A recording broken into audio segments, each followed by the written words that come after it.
Hello दोस्तों, अगर आप 2025 में एग्जाम देने वाले हैं तो आपको पता होनी चाहिए कि सेंटअप की एग्जाम हो रहा है। ठीक है, ये सेंटअप एग्जाम का ओरिजिनल पेपर है। तो आपके एक सर एग्जाम तो हो चुका है, तो आप वीडियो क्यों डालो। देखिए, ये सारे जो क्वेश्चन है ना, ये फाइनल एग्जाम में रहते हैं। अब बहुत से बच्चे ये ढूंढ रहे होंगे इसका सही सही आंसर मिल जाए, वो लोग टिक लगा करके याद कर लें। तो उनके लिए मैं ये वीडियो लेकर के आया हूँ। ये जो पेपर है ना, ये अगर आप इसे याद करते हो तो आपको 30 से 35% तक एग्जाम में लड़ जाएंगे। ठीक है ना, तो इसे आप जरूर से याद कर लीजिए। ठीक है, ओरिजिनल पेपर ही है, आप सब्जेक्ट कोड मिला सकते हो, यहाँ पे सब कुछ देख लीजिए। ठीक है, इसमें कितने का आंसर देना होता है ये सब कुछ मैं आपको दिखा देता हूँ। सबसे पहला पेपर एक बार देख लो। ठीक है, सेंटअप एग्जाम का है। चलिए अब इसके पहले क्वेश्चन को देखेंगे हम लोग।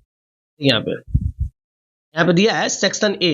ठीक है, अब देखिए यहाँ पे क्या कर रहा है, संविधान सभा में रियासतों की संख्या कितनी है। तो ये बाबू 92 है, मैं यहाँ पे टिक लगाया हुआ हूँ। दूसरा देखो, संविधान सभा में उद्देश्य प्रस्ताव कब प्रस्तुत किया गया। तो ये हो जाएगा 13 नवंबर 1946 ईस्वी को। अगला, निम्नलिखित में कौन एक संवैधानिक संस्था नहीं है। संवैधानिक संस्था कौन है, NITI Aayog, option number D हो जाएगा। चौथा क्वेश्चन देखते हैं यहाँ पे। देखिए, संविधान सभा के प्रथम यानी पहले अध्यक्ष कौन थे, तो सच्चिदानंद सिन्हा थे। ठीक है, ये मैं सब पे टिक लगा दिया हूं। अब देखो अगला क्वेश्चन, भारत की संसद में शामिल है। तो ये हो जाएगा लोकसभा, राज्यसभा, राष्ट्रपति, सभी हो जाएंगे। नंबर क्वेश्चन, किसी राज्य के संवैधानिक प्रमुख होते हैं, कौन होते हैं, तो राज्यपाल होते हैं। 7 नंबर क्वेश्चन, प्रधानमंत्री की नियुक्ति कौन करता है, तो ये करते हैं राष्ट्रपति, ऑप्शन नंबर ए हो जाएगा। देखिए, स्वतंत्रता के समय भारत में कितनी देशी रियासतें मौजूद थी, तो उस समय बाबू 563 थी। अगला, ये मार्कर से जो टिक लगाया हूं ना, यही है सही आंसर। अगला, निम्नलिखित में कौन सा शब्द संविधान की मूल प्रस्ताव में शामिल नहीं था, तो हो जाएगा धर्मनिरपेक्षता हो जाएगा। क्लियर, धर्मनिरपेक्षता। आगे देखो, अगला क्वेश्चन है, पूना पैक्ट संबंधित था, किससे था, तो दलित मुद्दे से। ये सारे क्वेश्चन आप याद कीजिएगा, क्यों, क्योंकि ये आपके फाइनल एग्जाम के लिए बहुत ही ज्यादा जरूरी है। और आपको इसका सब्जेक्टिव का वीडियो चाहिए तो आप कमेंट कीजिएगा, मैं वो भी दिखा दूंगा, मतलब कि बना दूंगा। ठीक है, निम्नलिखित में कौन अनुच्छेद अल्पसंख्यकों के हितों की सुरक्षा से संबंधित है, अनुच्छेद 29 हो जाएगा हम लोग का राइट आंसर। मूल संविधान में कितने भाग थे, तो 22 भाग थे, 22। देखिए, डॉक्टर अंबेडकर अध्यक्ष थे किसके, तो प्रारूप समिति के अध्यक्ष थे, ऑप्शन नंबर ए हो जाएगा। आगे देखो आप यहाँ पे 14 नंबर, संविधान सभा के प्रथम अधिवेशन कब हुआ था, तो कब हुआ था, 9 दिसंबर 1946 ईस्वी को। भारत में संघात्मक व्यवस्था का विचार कहां से लिया गया था, तो कनाडा से लिया गया था। विश्व का सबसे पुराना लिखित संविधान किस देश का है, तो ये बाबू संयुक्त राष्ट्र अमेरिका का है। अगला देखो 17, संविधान के किस भाग में राज्य के नीति निर्देशक सिद्धांत का उल्लेख है, तो हो जाएगा चतुर्थ भाग में हो जाएंगे। ठीक है, आगे देखिए यहाँ पे 18 नंबर क्वेश्चन, निम्न में से कौन मूल अवधारणा की श्रेणी में नहीं आता है, तो संपत्ति का अधिकार जो है ना, ये मूल अवधारणा की श्रेणी में नहीं आता है। आगे देखो आप, एक सेकंड, यहाँ पे मौलिक अधिकारों में संशोधन कौन कर सकता है, तो कौन कर सकता है, ये संसद कर सकता है संशोधन। देखिए यहाँ पे 20 नंबर, अनुच्छेद 19 में कितने प्रकार की स्वतंत्रता का वर्णन किया गया, 6 प्रकार की स्वतंत्रता का वर्णन किया गया है। देखो आप यहाँ देखो 21 नंबर क्वेश्चन, राज्य के नीति निर्देशक सिद्धांत की मुख्य सीमा क्या है, यानी कि directive principle of state policy की मुख्य सीमा क्या है। ये हो जाएगा बच्चों, इन्हें लागू करना राज्य के नैतिक दायित्व है, मतलब नैतिक दायित्व है। क्लियर। 22 देखो, 22, निम्न में कौन सा अनुच्छेद जीवन के अधिकार से संबंधित है, अनुच्छेद 21 हो जाएगा। अगला, सिक्किम भारत का हिस्सा कब बना था, 1975 में बना था। दिनों तक रोक सकती है, तो ये 14 दिनों तक रोक सकती है, उसके बाद इसका कैपेबिलिटी की बातें नहीं है। भारत में पहला नगर निगम की स्थापना कब हुई थी, 1688 में हुई थी, ऑप्शन नंबर बी हो जाएगा।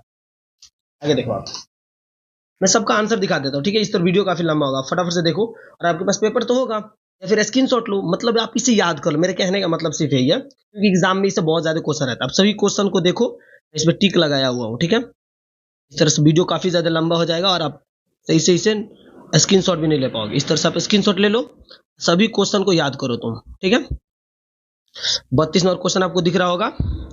आगे देखो 33, 34, 35, तभी देखते चलो आप। और जो मार्कर से टिक किया हूं वही राइट आंसर है, नहीं तो ये जो बच्चे एग्जाम दे के आए ना, उसका ये पेपर है, वो गलत सलत कुछ टिक कर दिया है, ज्यादा तो गलत नहीं किया है। चलिए,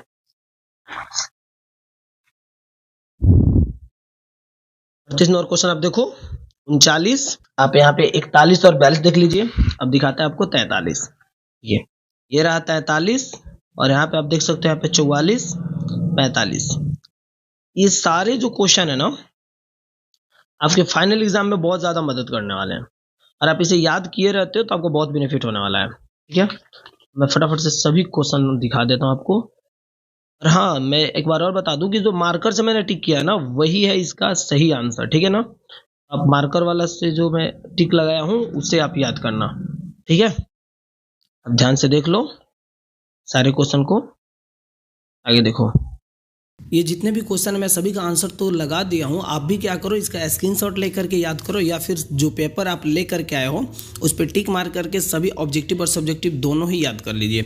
होता क्या है ना कि बच्चे ये समझ नहीं पाते हैं कि सेंटअप एग्जाम का मतलब क्या है। बाबू देखो, जिस तरह फिल्म आने से पहले ट्रेलर आता है उसी तरह फाइनल एग्जाम होने से पहले एक डेमो के लिए आपका सेंटअप एग्जाम होता है। ठीक है, यानी ऐसे ही पेपर सेट होंगे फाइनल एग्जाम की दृष्टि से, यानी फाइनल एग्जाम के लिए ऐसे ही पेपर सेट होंगे।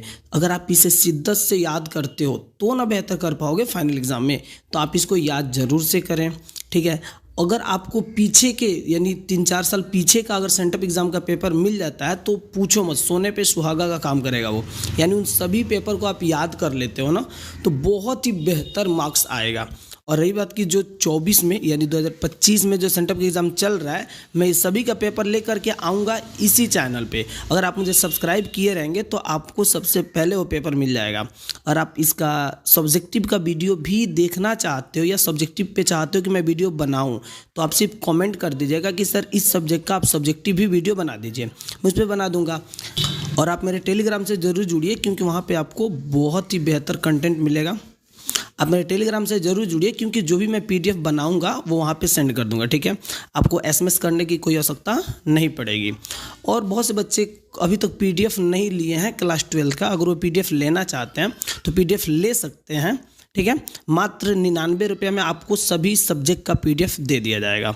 ठीक है, अगर आप मेरे इंस्टाग्राम से जुड़ते हो तो इम्पोर्टेंट MCQ यानी ऑब्जेक्टिव आपको मिलते रहेंगे। तो इंस्टाग्राम का लिंक ये रहा, इंस्टाग्राम का लिंक मैं डिस्क्रिप्शन में भी दे दिया हूँ, और इंस्टाग्राम का नाम ये रहा। आप ये सर्च करके जा करके वहाँ पे मुझे फॉलो कर लीजिए या फिर लिंक से चले जाइए। ठीक है।